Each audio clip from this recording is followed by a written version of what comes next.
Hello' everyone, কি খবৰ আপোনালোকৰ?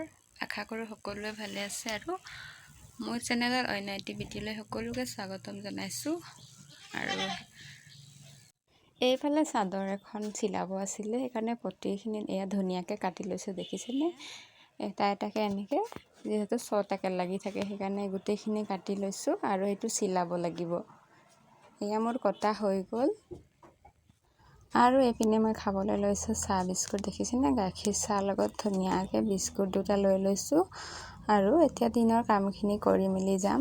আৰু এইপিনে দেখিছেনে মাছ ফ্ৰাই কৰি থোৱা আছে আৰু এইখিনি মই এই আলুৰ লগত বনাম। আলুখিনি এয়া কাটোতে ক'লা হৈ যায়, সেইকাৰণে তিয়াই থৈ দিছোঁ। আৰু এয়া পিঁয়াজ আৰু নহৰু থেতালি থৈছিলোঁ। তাৰ লগতে এয়া কেৰাহী এখন পাতি গৰম হৈ গ'ল তেলখিনি, তাৰপিছত মই ইয়াত দি দিলোঁ। পিঁয়াজখিনি অকণমান ভাজাৰ পিছত এইপিনে দি দিলোঁ নহৰুখিনি, অকণমান থেতালি থোৱা নহৰু। তাৰপিছত অকণমান ৰঙচুৱা হ'বলৈ দিম। তাৰপিছত ইয়াতে দি দিম জোখৰ অনুসৰি নিমখ আৰু ইয়াতে অকণমান হালধি গুড়ি। একেবাৰে তেলতে দি দিছোঁ, তাৰপিছত পিছত নিদিলেও হ'ব।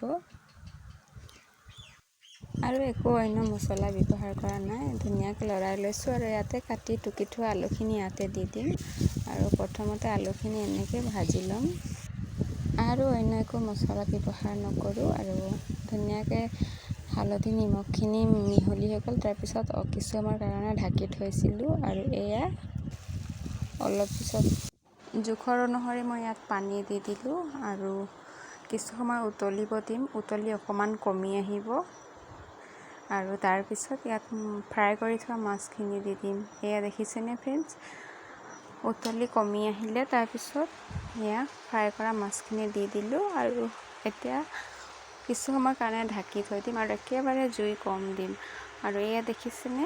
ধুনীয়াকৈ মোৰ চব্জি ৰেডি হৈ গ'লেই দুপৰীয়া। আৰু এইফালে আছে সৰু মাছৰ চৰচৰি, তাৰ লগতে এইপিনে দাইল আৰু লগতে এইপিনে মই কচু সিজাবৰ কাৰণে এয়া জুই জ্বলাই থৈছোঁ।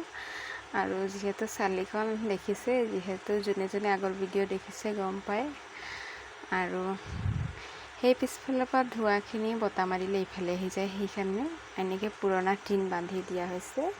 আৰু দুটা চৌকা জ্বলাই ল'লোঁ, যিহেতু সোনকালে হ'ব। কেৰাহী আৰু টৌত সোনকালে সিজিব, হয় নহয়? সেইকাৰণে এয়া সৰহকৈ হ'ব। পানীখিনি মই আনি ইয়াত প্ৰথমে দি লৈছোঁ, যিহেতু অকণ অকণ পানী দিলে ফটককৈ হয়। আৰু ইয়াতে কচুখিনি দি সিজাই ল'ম, যিহেতু আজি বহুত গৰম। এয়া গম পাইছে ভিডিঅ'টো চাই, গছৰ ছাঁৰ তলত ৰ'দখিনি অকণ অকণ পৰিছে। আৰু এইপিনে কচুখিনিও সিজি থাকিব। তাৰ লগতে ইয়াতে মই দেহাক গা ধুৱাই ল'ম। অকণমানজনীক গা ধুৱাই ল'লে তাইও অলপ শান্তিত থাকিব, হয় নহয়? যিহে ৰ'দ, অশান্তি লাগে গৰমত। তো ফ্ৰেণ্ডছ, আজিৰ কাৰণে ইমানেই আছিলে। যদি চাই ভাল পালে প্লিজ লাইক কৰি দিব আৰু চেনেলটোত যদি নতুন আহিছে তেনেহ'লে ছাবস্ক্ৰাইব কৰি দিব আৰু ওচৰত থকা বেল আইকনটো ক্লিক কৰি দিব। আৰু যদি মোৰ ভিডিঅ'টো ফেচবুকত চাই আছে তেনেহ'লে প্লিজ ফ'ল' কৰি দিব।